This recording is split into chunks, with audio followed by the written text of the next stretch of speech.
Good morning, जय श्री कृष्ण, जय द्वारकाधीश। कैसे हो? होप सो कि आप सब लोग बढ़िया होंगे। ठीक है। आज हम लोग देखने वाले हैं कि परसों एक न्यूज आया था कि एम्स जो है, अपनी जो हॉस्पिटल है, दिल्ली की सबसे बड़ी हॉस्पिटल है, उनका जो डेटा है वो लीक हो गया है और उनके ऊपर रैनसमवेयर अटैक हुआ है। तो रैनसमवेयर क्या होता है? सबसे पहले अपन जानेंगे रैनसमवेयर क्या होता है।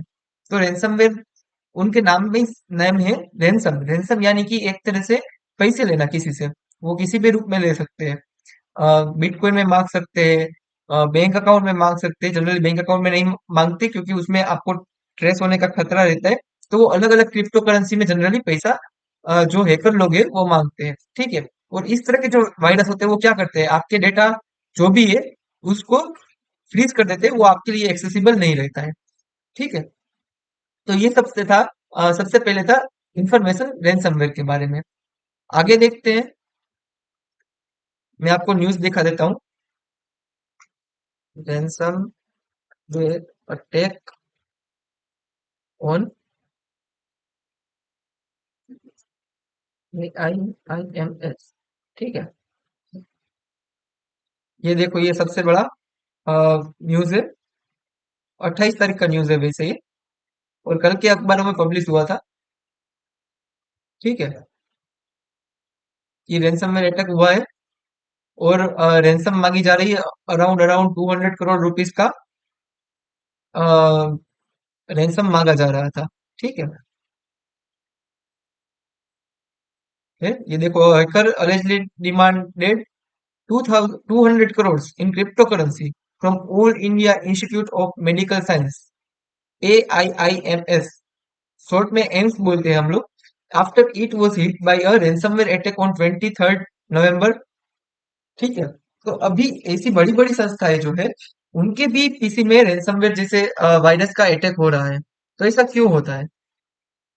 आप क्या कर सकते हैं कि आपके पीसी में रैनसमवेयर ना आए, कोई भी वायरस का अटैक ना हो? चलो जानते हैं। सबसे पहले टिप, जो भी आप ब्राउजर यूज कर रहे हो सके वहां तक सिक्योर ब्राउजर यूज करें। कोई भी आलतू फालतू ब्राउजर है वो यूज ना करें। मैं मेरे पीसी में ओपेरा, क्रोम और माइक्रोसॉफ्ट एज, जिसमें सबसे ज्यादा मैं माइक्रोसॉफ्ट एज यूज करता हूँ। 3 ब्राउजर वैसे मैंने रखे हैं, लेकिन बाकी के दो बहुत कम यूज करता हूँ। ठीक है। तो उसके बाद आप जो भी ब्राउजर यूज कर रहे हैं, उनमें से आपको ये खास देखना है कि आपका जो भी डेटा है वगैरह वो ट्रैक ना हो रहा हो। ठीक है। उसके लिए आप अलग अलग एक्सटेंशन लगा सकते हैं कि जो आपकी वेबसाइट पे जो भी डेटा आता है उसे वो ब्लॉक कर दे, एडवर्टाइज वगैरह को ब्लॉक कर दे। तो उसके लिए मैंने एक्सटेंशन ये लगा के रखा हुआ है, यू ब्लॉक ओरिजिन करके। ठीक है। तो आप भी चाहो तो आप उसे लगा सकते हो। उनका लिंक अगर आपको चाहिए तो मैं डिस्क्रिप्शन में दे दूंगा, यू ब्लॉक ओरिजिन का। ठीक है। जैसे कि मैंने कोई अ, जैसे इंडिया टाइम्स खोलते हैं अपन, इसमें बहुत सारी एड होती है।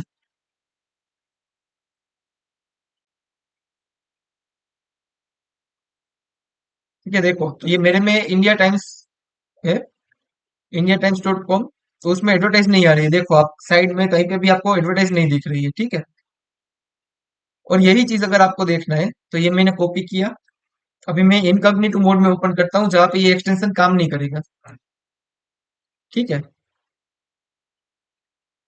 ये देखो, एडवर्टाइजमेंट सबसे पहले ही आ गई, इतनी बड़ी वाली है। यहाँ पे है, जो हाइड होके हाइड हो रही है, बाद में थोड़ी देर में वो लोड हो जाएगी। अभी लोड नहीं हो रही है, कुछ तो प्रॉब्लम है उनको। ठीक है।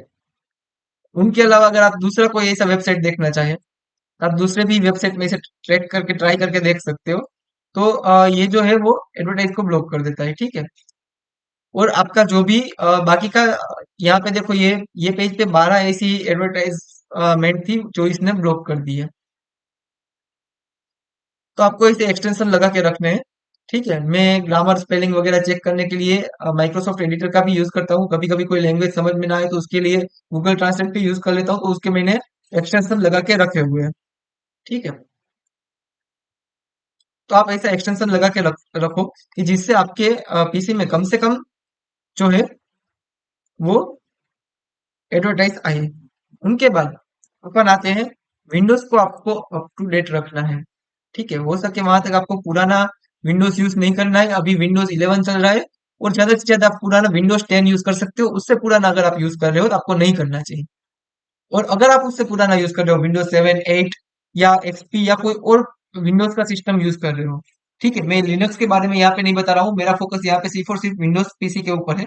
तो अगर आप उसके बाद का कोई भी विंडोज 10 के पहले का विंडोज अगर कोई यूज कर रहे हो, तो आपको सबसे पहले उसके अंदर एक अच्छा वाला एंटीवायरस डलवाना पड़ेगा। ठीक है, अभी यहाँ पे दिखा देगा, वैसे मेरा आज सुबह ही चेक हुआ था, ये वापस से चेक कर रहा है। ठीक है, कुछ अपडेट वगैरह नहीं आया, आप अगर अपडेट हिस्ट्री में जाओगे तो ये यहाँ पे दिखा देगा। ठीक है, ये मेजर अपडेट मेरा 1 अक्टूबर को आया हुआ है, और बाकी के माइनर अपडेट्स तो रेगुलर बेसिस पे आते रहते हैं। देखो, ये 23 नवंबर को लास्ट अपडेट हुआ है। ठीक है, तो आपको अपडेट्स वगैरह ऑन रखने हैं, आपको अपडेट्स वगैरह पोस्ट करके नहीं रखना है। ठीक है, थोड़ी देर में वो हो जाएगा तो वापस से मैं दिखा दूंगा वीडियो में। दूसरा देखते हैं वायरस। एंटीवायरस प्रोटेक्शन आपको अच्छा वाला लगा के रखना है। तो एक तो अपने हर एक पीसी में होता है विंडोज सिक्योरिटी करके, आते हैं विंडोज सिक्योरिटी पे। ये विंडोज का खुद का सॉफ्टवेयर है।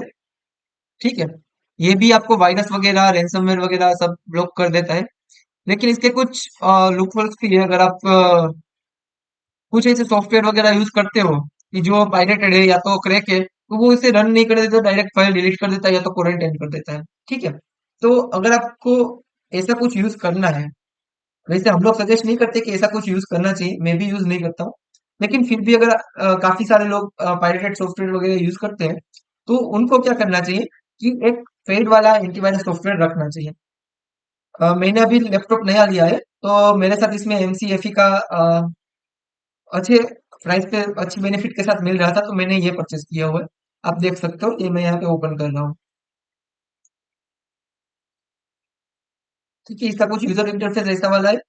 वैसे आप चाहो तो क्विक भी यूज कर सकते हो। ठीक है, तो मुझे ये वाला अच्छा लगा, तो मैंने ये वाला परचेस कर लिया। ठीक है, दोनों की सर्विस अच्छी है। एमसीएफई भी ले सकते हो आप, टोटल नॉर्टन का जो एंटीवायरस आता है वो भी ले सकते हो।